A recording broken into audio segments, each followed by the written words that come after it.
محمدًا عبده ورسوله اما بعد اللہ مالک اس پوری کائنات کا خالق ہے۔ جن اور انس کو اللہ نے اپنی عبادت کے لیے پیدا کیا۔ وہ رحمان و رحیم مولا جانتا ہے کہ کیا چیز ہمارے لیے فائدہ مند ہے اور کیا چیز ہمارے لیے نقصان دہ ہے، اس لیے اس نے حلال و حرام کو بھی واضح کیا۔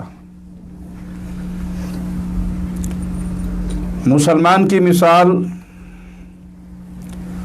رسول اللہ صلی اللہ علیہ وسلم نے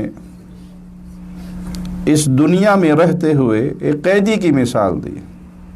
دنیا سجن المؤمن، یہ دنیا اہل ایمان کے لیے قید خانہ ہے، کافر کے لیے جنت ہے۔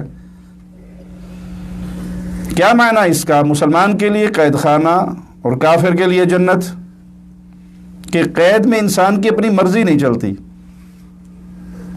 قیدی کے خواہش کے مطابق جیلر اس کے ساتھ سلوک نہیں کرتا، وہاں پابندی ہوتی ہے، یہ کھانے کو ملے گا، اتنے بجے سورج کی روشنی میں لے جایا جائے گا، اتنے بجے سونا ہے، اتنے بجے اٹھنا ہے، آپ کو پورا شیڈول جیلر کا سمجھا دیا جاتا ہے، اسی پہ عمل ہوتا ہے۔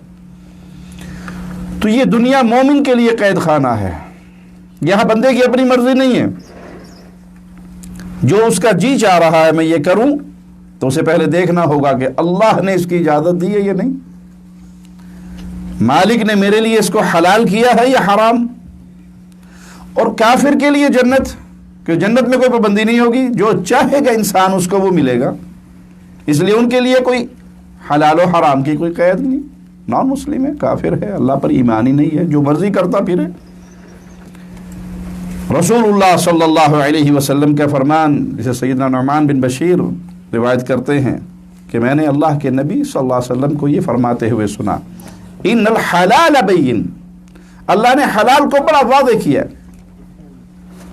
حلال چیزیں بڑی واضح ہیں، وَإِنَّ الْحَرَامَ بَيِّن، اسی طرح حرام بھی اللہ نے بیان کر دیا، حلال کیا ہے، حرام کیا ہے، دونوں واضح کر دی۔ اور ان دونوں کے درمیان وَبَيْنَهُمَا مُشْتَبِهَاتٌ، ان دونوں کے درمیان، حلال و حرام کے درمیان کچھ چیزیں مشکوک ہیں، لا يعلمهن كثير من الناس، جس کی حقیقت اکثریت لوگوں کی نہیں جانتی۔ یہ امور متشابہ ہیں، حلال واضح ہے، حرام واضح ہے، کچھ چیزیں ایسی ہیں جس کو ہر بندہ نہیں جانتا کہ یہ حلال میں ہے یہ حرام میں ہے۔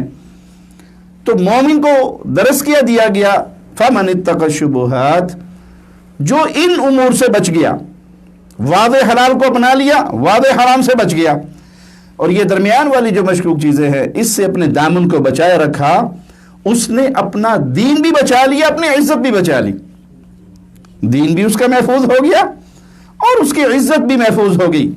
وَمَنْ وَقَعَ فِي الشُّبُهَاتِ، اور جو اس قسم کے امور کو اختیار کرنے لگ جائے تو نتیجہ کیا نکلے گا؟ وَقَعَ فِي الْحَرَامِ، تو پھر ہو سکتا ہے کہ وہ حرام کام میں واقع ہو جائے۔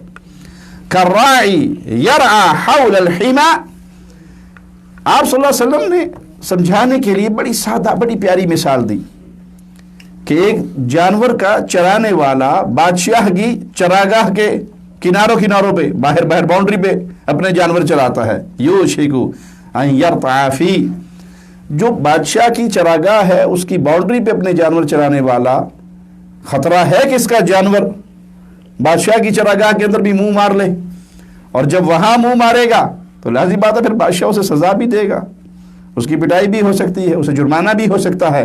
الا وَإِنَّ لِكُلِّ مَلِكٍ حِمَى، یاد رکھو ہر بادشاہ کی چراگاہ ہوتی ہے، باؤنڈریز ہوتی ہے۔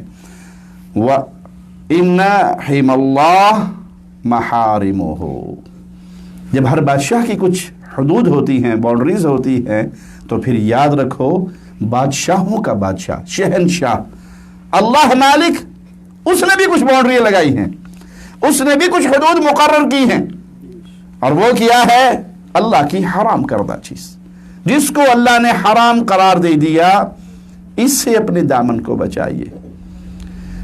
پھر اس کے لیے حیلے بہانے مومن نہیں تراشتا۔ مثال دے کے سمجھا دوں، کہا جائے جی یہ چیز حرام ہے، اب شیطان دل میں بیٹھا ہوا ہے کہ اس کا نام قرآن سے دکھائیے، نشہ حرام ہے، نشے کی فلاں چیز دکھاؤ، ہے قرآن میں؟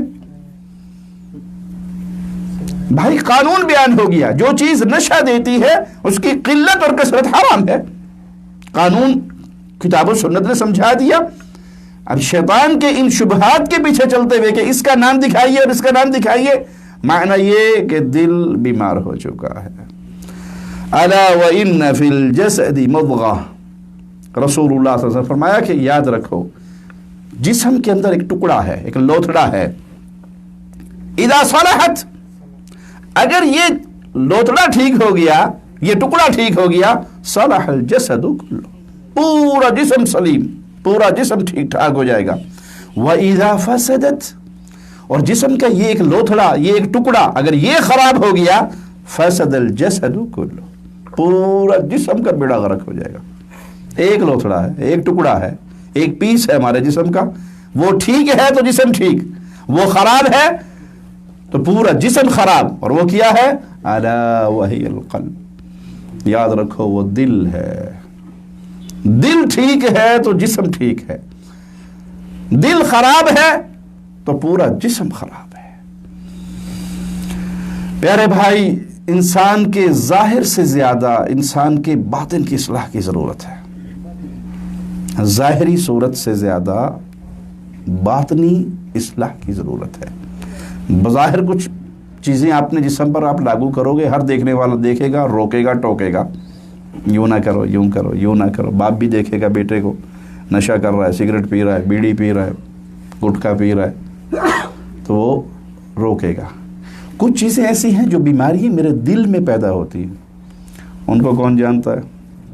اللہ جانتا ہے۔ اس لیے رسول اللہ صلی اللہ علیہ وسلم کا فرمان ہے، جب انسان گناہ کرتا ہے، نکتت فی قلبہ نکتۃ سوداء، دل پہ ایک ڈاٹ، بلیک ڈاٹ لگ جاتا ہے، کالا دھبا، ایک سیاہ نشان لگ جاتا ہے۔ اگر گناہ کرنے والا گناہ پہ گناہ کرتا جائے، یہ ڈاٹس بڑھتے جائیں گے، نتیجہ کیا نکلے گا؟ دل سارا سیاہ ہو جائے گا۔ دلوں کی سیاہی، دلوں کا یہ زنگ، یہ بدنصیبی کی مہر لگ سکتی ہے اس سے۔ اور اگر ایک ڈاٹ لگا، غلطی ہوئی، بندہ فوراً اللہ کی طرف رجوع کرے، اللہ آج میں نے یہ کام غلط کیا، آج میں نے یہ جملہ غلط بولا ہے، آج میں نے یہ لقمہ غلط کھایا ہے، آج میرے سے یہ مسٹیک ہوئی، اللہ مجھے معاف کر دے، اللہ مجھ پہ رحمت کر دے، اللہ میری خطاؤں کو معاف فرما دے۔ انسان فوراً اللہ کے حضور جھک جاتا ہے، تو پھر نتیجہ کیا نکلتا ہے؟ وہ بلیک ڈاٹ اللہ اپنی رحمت سے ہٹا دیتا ہے، صاف کر دیتا ہے۔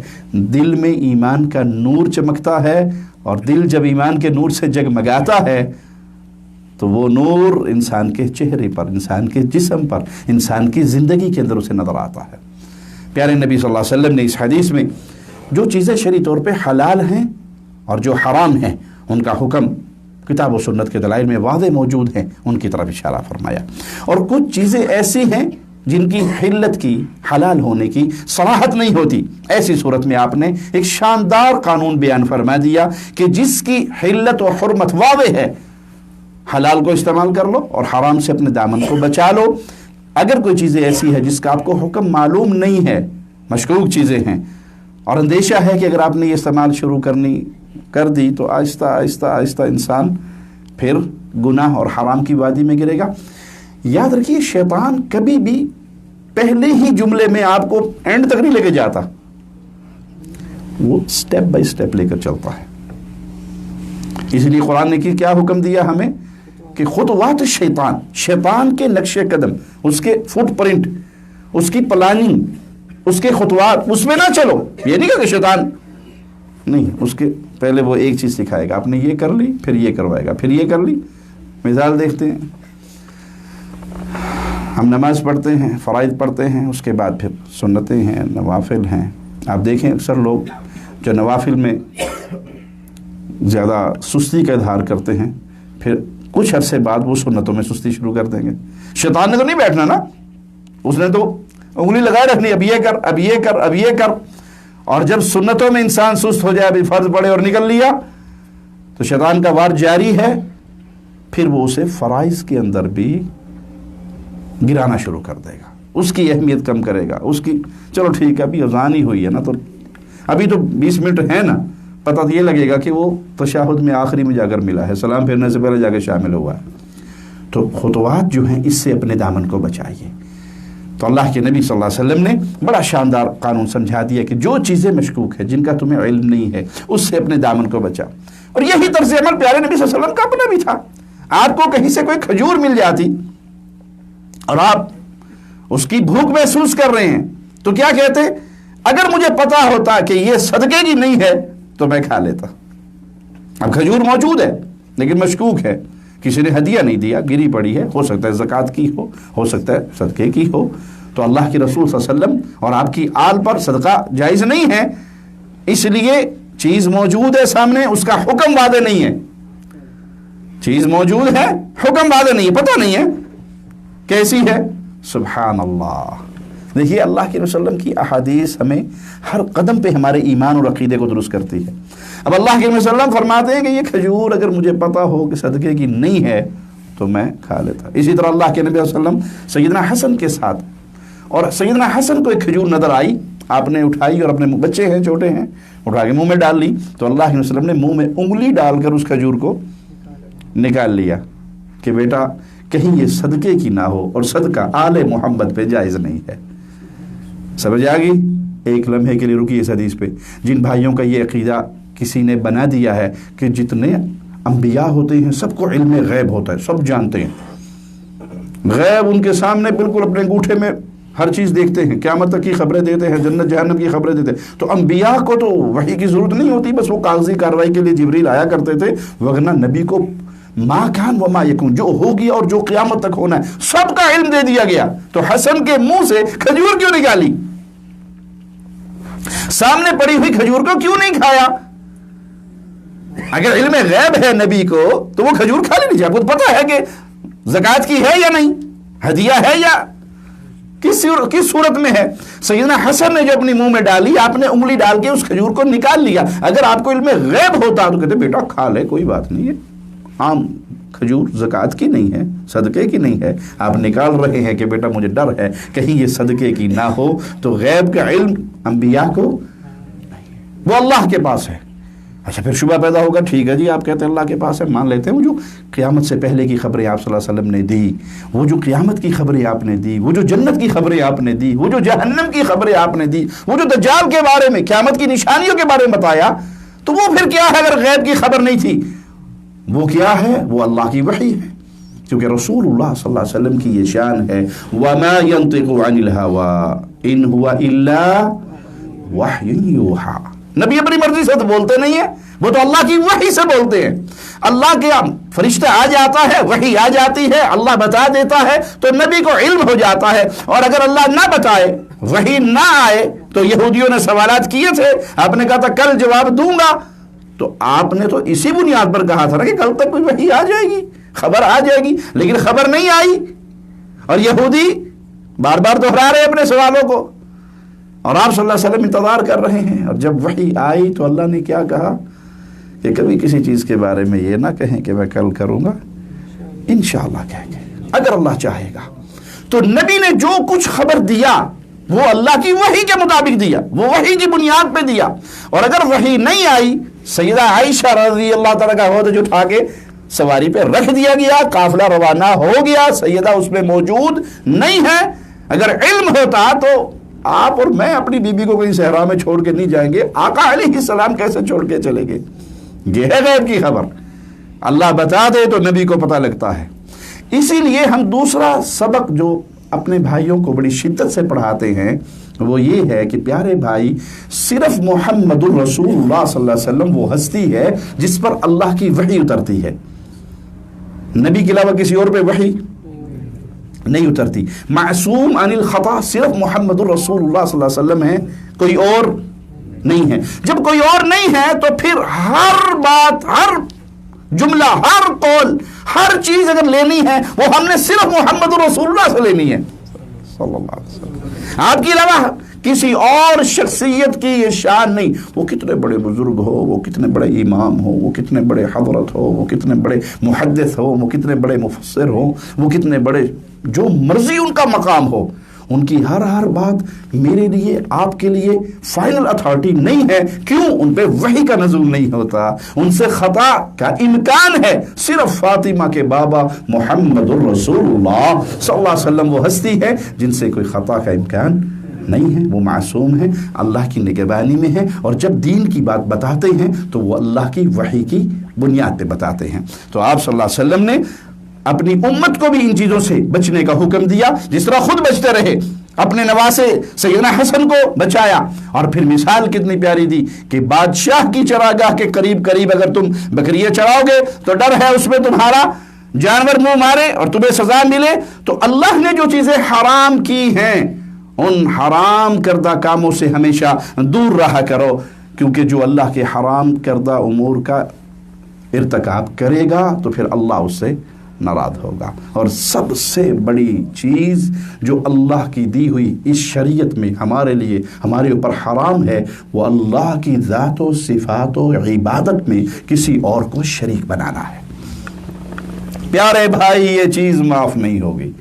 انسان کی شان، مقام، عزت، مرتبہ کتنا ہی اعلیٰ ہو، ارے بھائی ابراہیم خلیل اللہ کے بابا کو ان کی آنکھ کے سامنے جہنم کے اندر ڈال دیا جائے گا. ابراہیم خلیل اللہ اپنے بابا کو بچا نہیں سکیں گے.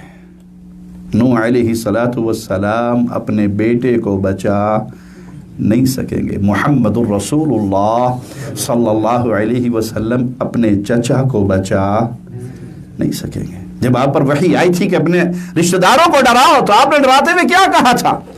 اے میری پھوپھی صفیہ، اے میرے چچا حمزہ، اے میری بیٹی فاطمہ، اپنے رشتہ داروں کے نام لے کر، اے قریشیو، اپنی اپنی جانوں کو جہنم سے بچا لو. لا اغنی عنکم من اللہ شیئا، میں تمہارے مقابلے، تمہارے لیے اللہ کے مقابلے میں تمہارا کوئی نفع نقصان کا مالک نہیں ہوں. بیٹی سے لاڈ تھا، کہا بیٹی مانگ لے جو مانگنا ہے، بابا سے جو مانگنا ہے مانگ لے، بابا تجھے اپنے مال میں سے جو مانگے گی عطا کر دے گا، لیکن عمل کرنا. اعملی یا بنتی، بیٹی عمل کرنا. اگر اللہ نے پکڑ لیا تو محمد صلی اللہ علیہ وسلم اپنی بیٹی کو چھڑا نہ سکیں گے. وہ جس کے بیٹے جنت کے نوجوانوں کے سردار ہیں، وہ جو دنیا کی عورتوں کی سرداج ہے فاطمہ الزہرا سلام اللہ علیہا، لیکن قانون بیان کر رہے ہیں. یہ سنانا فاطمہ کو مقصود تھا یا پوری امت کو درس دینا مقصود تھا کہ اگر فاطمہ الزہرا بھی پکڑی گئی قیامت کے دن تو محمد کریم صلی اللہ علیہ وسلم چھڑا نہ سکیں گے تو کوئی اور کسی کو چھڑا سکے گا؟ یہ جھوٹی قصے اور کہانی ہے مولویوں نے گڑھ لی. جہنم میں میں تو کیا میرا سایہ بھی نہ جائے گا، غوث پاک سے دیکھا نہیں جائے گا. جہنم میں تو کیا میرا سایہ بھی نہ جائے گا، فلاں بابا جی سے دیکھا نہیں جائے گا، فلاں پیر جی بچا لیں گے، فلاں حضرت جی بچا لیں گے، فلاں شیخ جی بچا لیں گے. یہاں کائنات کی افضل ترین ہستی محمد الرسول اللہ صلی اللہ علیہ وسلم، ساری دنیا کے پیر، فقیر، ولی، باپ بزرگ میرے آقا کے پاؤں کی خاک کے برابر نہیں ہو سکتے، اور آپ کہہ رہے ہیں چچا عمل کرنا، بیٹی عمل کرنا. تو بھائی اپنے عقیدوں کی اصلاح پیارے نبی صلی اللہ علیہ وسلم کی ان احادیث کو سن کے کیجئے، عمل کیجئے، اپنے اعمال پہ خود توجہ دیجئے. ان پیروں، فقیروں، بابوں، حضرتوں کے چکروں میں نہ آئیں کہ جی کوئی بات نہیں، ساڑھا تو اڑی کنڈ تے ہاتھ ہے، جی کرو جو کرنا ہے کرو. پیر شف سرکار کے پاس جائیں گے تو وہ شف کر کے 4-5 تھوکے ماریں گے اور ہمارے بیڑا جو غرق کیا ہوا جادوگروں نے سارا ٹھیک ہو جائے گا. یہ سب سے بڑا بیڑا غرق کرنے والا ہے، یہ ایمان کا بیڑا غرق کرنے والا ہے. یہ شعبدہ باز ہیں، یہ ڈرامے باز ہیں. 4 پھونکے ماری منہ سے کیلے نکل آئی، 4 پھونکے ماری منہ سے موتی نکل آئے، کسی کی آنکھ سے موتی نکل آئے، کسی کی آنکھ سے زنجیریں نکل آئی. سبحان اللہ. یہ ہمارے جیسا انسان، اور اس کے دیکھ کر دنیا کیسے گمراہ ہوتی ہے. جب دجال اپنے فتنے لے کر آئے گا تو کیسے دنیا بچے گی؟ وہ جو کہہ دے مان لیا. میں 18 سال سے نہیں سویا. سبحان اللہ. محمد کریم فداہ ابی و امی صلی اللہ علیہ وسلم سفر میں ہیں، پڑاؤ ڈالتے ہیں اور پھر اپنے صحابہ میں سے ڈیوٹی لگاتے ہیں. کون ہے جو ہمیں فجر کے لیے اٹھائے گا؟ بلال نے کہا اللہ کے نبی صلی اللہ علیہ وسلم یہ خدمت میں انجام دوں گا. بلال بھی بیٹھ گئے, باقی سارے صحابہ اور آقا علیہ السلام سو گئے تو بلال بھی سو گئے. حدیث کے لفظ ہیں سورج نکلا, سورج کی کرنیں میرے آقا علیہ السلام کے مبارک چہرے پہ پڑی تو آپ نے کہا بلال کہاں ہے؟ اب بلال نے عذر کیا پیش کیا؟ جو چیز آپ پہ غالب آ گئی تھی وہی مجھ پہ غالب آ گئی. ہمارے قوال والوں نے کیا سمجھا؟ قوالیوں والوں نے قدرت خدا کی دیکھو, مطلق سحر نہ ہوئی جب تک بلال نے اذان نہیں دی. بلال نے اذان نہیں دی, سورج رکا رہا, لوگ نیندیں پوری کر کے اٹھ رہے ہیں, دیکھنے سورج نہیں نکل رہا. کیوں نہیں نکل رہا؟ ٹینشن ہوئی, پتہ لگا او ہو بلال نے ابھی تک اذان نہیں دی, سورج انتظار کر رہا ہے, بلال اذان دے گا تو میں باہر نکلوں گا. قصے اور کہانیاں ہیں. ہر مسئلے میں تحقیق کرنے والوں, ایمان سب سے بڑی دولت ہے. ایمان ہے تو جنت ہے, ایمان نہیں ہے تو جنت. ابو طالب نے میرے پیارے نبی کی کتنی خدمت کی, کتنا ساتھ نبھایا, اس ایمان کی دولت سے محروم رہے تو جنت سے محروم ہو گئے. تو بھائی میں اور آپ کس بات کی مولی ہیں؟ ایمان ہے تو جنت ہے. جب ایمان اتنی قیمتی دولت ہے تو اس ایمان کو تلاش کیجئے, قرآن کو ترجمے سے پڑھیے, ہمارے جملوں کو یاد کیجئے. ہم آپ کو دعوت دیتے ہیں قرآن کو خود اپنی زبان میں اپنی آنکھوں سے اس کی ٹرانسلیشن کو پڑھیے. اچھا یہ کون کہے گا قرآن پڑھو؟ جس کے پاس سودا سچا ہوگا, جس نے کوئی دو نمبری نہیں کرنی ہوگی, جس نے ڈنڈی نہیں مارنی ہوگی, جس نے اپنی عبادت لوگوں سے نہیں کروانی ہوگی, وہ کہے گا قرآن پڑھو, اللہ سے جڑ جاؤ. اور جنہوں نے اپنے دھندے چلانے ہیں کہ قرآن ترجمے نہ پڑھے جو گمراہ ہو جلسو. یہ تو خاص 4 5 10 بزرگوں نے سمجھا, بس باقی ہر بندہ نہیں سمجھ سکتا. تمہارا یہ جملہ کتنا ظالمانہ ہے. اللہ کے لیے اعلیٰ مثال سمجھانے کی لذت کرتا ہوں. 5ویں کلاس کے بچے کو میٹرک کی انگلش استاد کہے تیری یہ بک ہے, اس میں سے تیرا امتحان ہوگا, اور اس کی ذہنی صلاحیت کہاں ہے؟ 5th پہ کھڑا ہے. کتاب کون سی فیل کی؟ 10th کی, اور پھر وہ فیل بھی ہو گیا. یہ استاد ظالم ہے یا نہیں؟ اس کی عقل اس مطابق تھی نہیں, چیز ہی اتنی اوکھی تھی جو بیچارہ پڑھ ہی نہیں سکتا تھا. سبحان اللہ. اس قرآن کی بنیاد پہ جنت اور جہنم کا فیصلہ ہوگا. اور قرآن کے بارے بھی لوگوں کو یہ پٹی پڑھا دو, قرآن نہ پڑھنا گمراہ ہو جاؤ گے, عربی پڑھتے رہنا, ترجمہ نہ پڑھنا, ترجمہ پڑھو گے تو گمراہ ہو جاؤ گے. نہیں پیارے بھائی, حقیقت یہ ہے کہ قرآن کا ترجمہ پڑھو گے تو ان کے دھندے بند ہوں گے. وہ اپنے دھندے بچانے کے لیے, دہاڑی بچانے کے لیے, پیٹ کی جہنم کا ایندھن بچانے کے لیے وہ آپ کو روکتے ہیں کہ قرآن نہ پڑھو, قرآن پڑھو گے تو گمراہ ہو جاؤ گے. دل سینے کے اندر یہ وہ لوتھڑا ہے جس کے بہتری ہونے سے جسم میں بہتری آئے گی, کیونکہ یہاں بیماریاں پیدا ہوتی ہیں. ان بیماریوں سے اپنے دامن کو بچائیے. آپ کے افکارات, آپ کے خیالات. حسد کہاں پیدا ہوتا ہے؟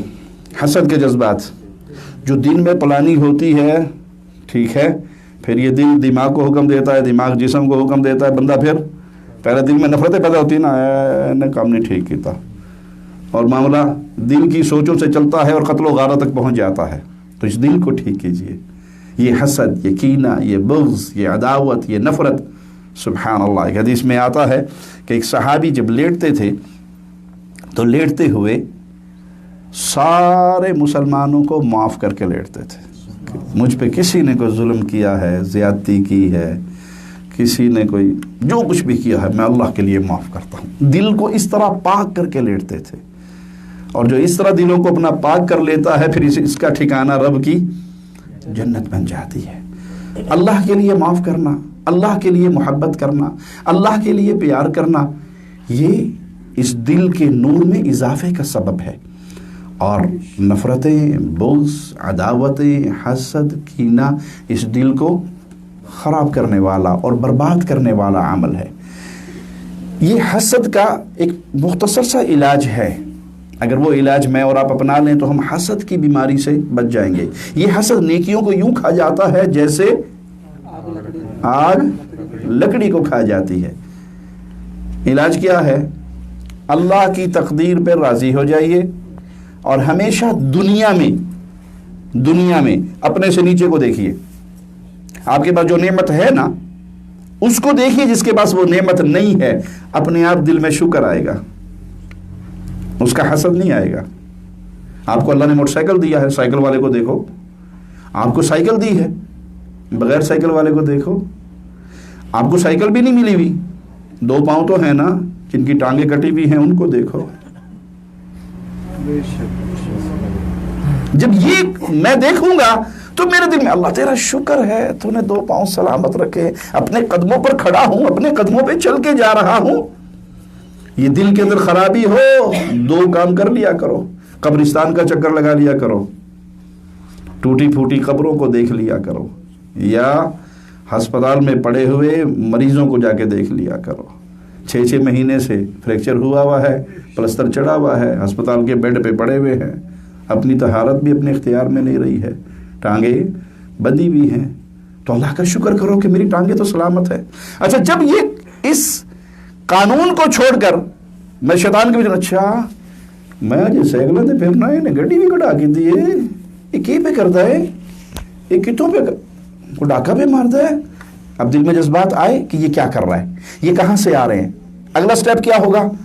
اچھا کو ٹول لگاتے ہیں، کو پتہ کرو یار یہ کی پہ کرتا ہے کہ انیری بھائی یہ جو بھی گراں آتا ہے بڑی بڑی انگوٹھیاں اور سوچ شروع ہوگی، پلاننگ شروع ہوگی. دل کے جذبات تھے، اب پلاننگ، اب ٹول لگ رہی ہے، اب جاسوسی ہو رہی ہے. جاسوسی ہونے کے بعد 4 بندوں کے اندر بیٹھ کے غیبتیں شروع ہو رہی ہیں. یہ دل کی بیماری ہے.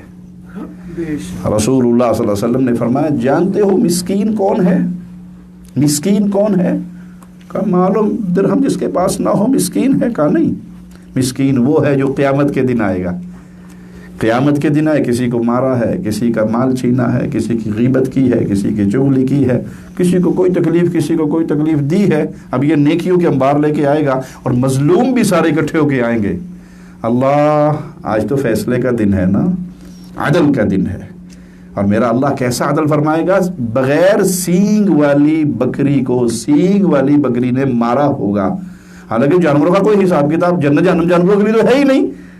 اللہ اس کو بھی پیدا کرے گا، اس کو سینگ دیے جائیں گے، وہ اپنا بدلہ لے گی، پھر مٹی ہو جائیں گے. یہ ہے عدل میرے مولا کا، یہ ہے فیصلے میرے اللہ کے. اور وہاں مظلوم آئیں گے ظالم کا دامن پکڑے ہوئے، اس نے مارا تھا، اس نے زمین چھینی تھی، اس نے بہنوں کی زمینیں چھینتے ہیں نہیں، بہنوں کو شادیوں سے محروم رکھتے ہیں یا نہیں؟ کیوں؟ شادی ہو گئی تو جائیداد کے اندر حصے دار بن جائے گا، بہنوں ہی ہمارا زمین میں سے حصہ مانگے گا. یہ زمین ماں کے پیٹ سے لے کر آیا تھا یا تجھے اللہ نے دی تھی؟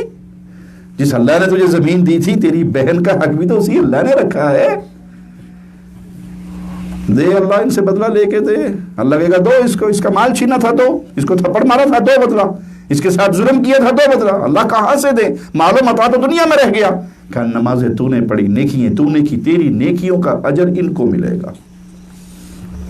کچھ بدنصیب ایسے ہوں گے نیکیاں ختم ہو جائیں گی، مظلوم ابھی کھڑے ہوں گے. اب ان کو بھی دے بدلہ. اللہ ان کو کہاں سے دوں؟ ختم ہو گیا. کرنسی وہاں پر پیسوں کی، ڈالر کی، ریال کی تو نہیں چلنی، نیکی کی کرنسی چلنی ہے. وہ کرنسی ختم ہو گئی. فرمایا ان مظلوموں نے جو گناہ کیے اس کو تیرے اوپر لاد دیا جائے گا تیرے ظلم کے مطابق. یہ مظلوم گناہوں سے صاف ہو کر جنت میں جا رہے ہیں، یہ مسکین نیکیاں بٹوا کر گناہ اٹھا کر جہنم میں جا رہا ہے. اس ساری بیماریوں کے پیچھے کیا ہے؟ دل کے اندر آئے ہوئے برے خیالات، برے جذبات.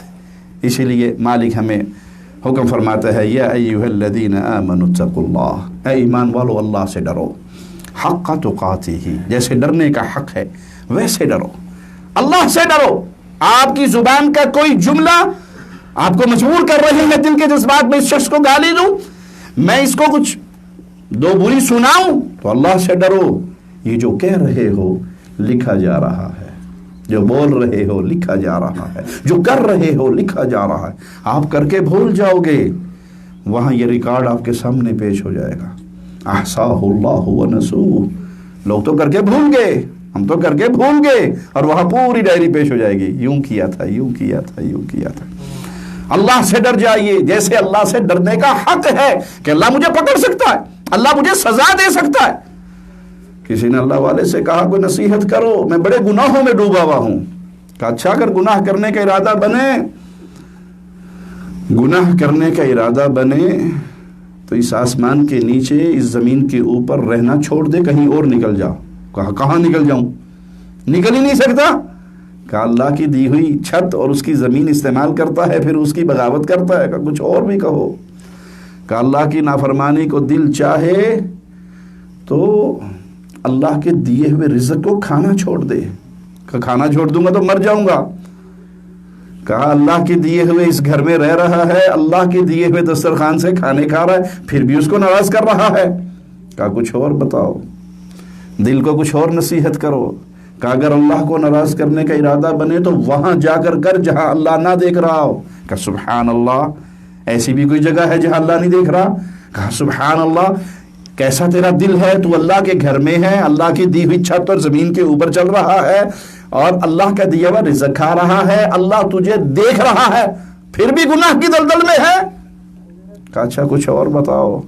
کہ جب فرشتے آئیں اور موت کے لیے تجھے اٹھانے کی تیاری ہو جائے تو ان سے ہاتھ چھڑوانا اور کہنا جاؤ، مجھے نہیں ابھی مرنا، ابھی میرا ارادہ مرنے کا نہیں ہے. کہ سبحان اللہ، ایسا کون کر سکتا ہے؟ موت سے کون بچ سکتا ہے؟ کہ یہ سب کچھ جانتے ہو اور پھر بھی اللہ کو ناراض کرتے ہو. کہا کچھ اور بتاؤ.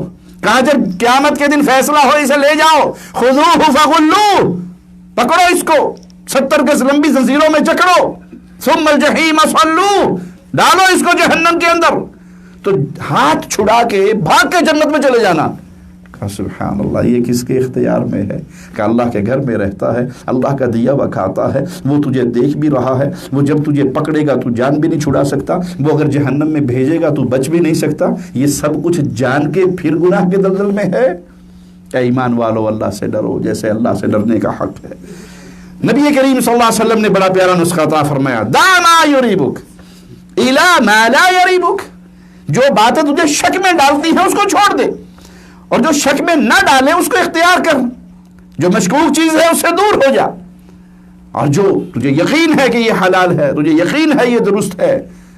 اب تو یقین کرنے کو بھی دل نہیں چاہتا نا بعض لوگوں کا. کئی لوگوں کے فون آئیں گے، جی وہ ہم یورپ میں ہیں، فلاں ہوٹل میں کام کرتے ہیں، یہاں سور پکایا جاتا ہے اور شراب بھی ٹیبل پہ رکھی جاتی ہے، اور ہم کوئی اور جاب تو ملی نہیں، اب یہی جاب ملی ہے تو مولوی صاحب کر لیں، خیر صلی اللہ ہے.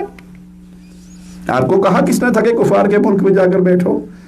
دنیا کے 4 ٹکڑوں کے لیے گئے اور دنیا کی 4 دن کی رنگینی کے لیے گئے، پیپلز کالونی سے اٹھ کر ماڈل ٹاؤن میں کوٹھی بنانے کے چکر میں گئے، دنیا بہتر کرنے کے لیے گئے، اور خالق و مالک کے قوانین کو توڑنا شروع کر دو تو قیامت کے دن اللہ کو کیا منہ دکھاؤ گے؟